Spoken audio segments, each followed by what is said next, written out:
Good morning. So today we're finishing up Joshua 2. We're going to start in 14 and read through 24. So pause and Joshua 14 through 24. Okay, back to your lesson. So we remember from last time that Rahab had sent the king and the men away, and she had the spies on the roof, and she says to them, hey, I saved your life now, and I know how great your God is, and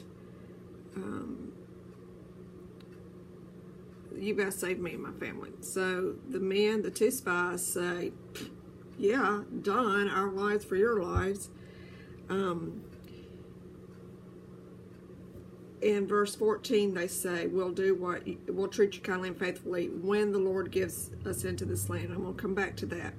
So she let them down through the rope, she lived on the outside of the wall, so she had this window that went outside the wall.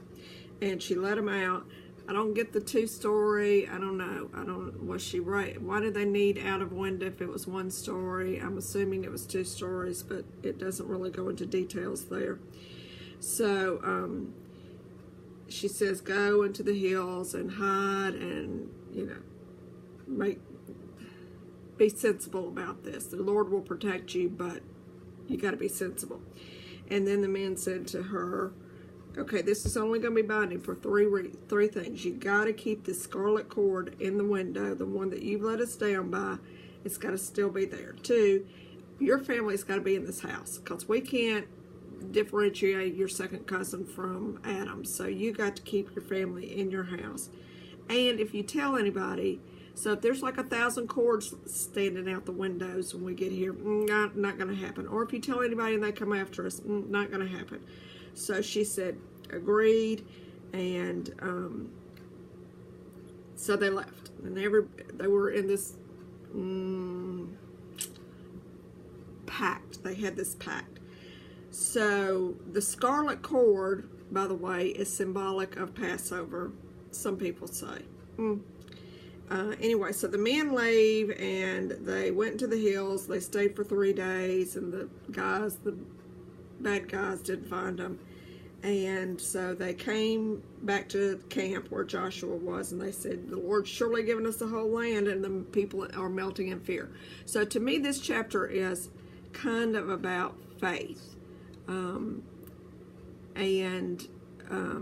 Rahab had faith that God was God, and the 2 spies had faith. First of all, they hid when Rahab told them to. She could have just turned them over right then. They should have, if they didn't believe her, they could have run.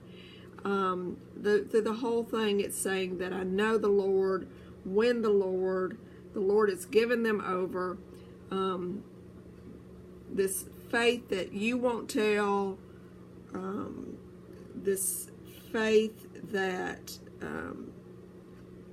God has blessed this whole thing. So that's kind of what I'm getting out of this.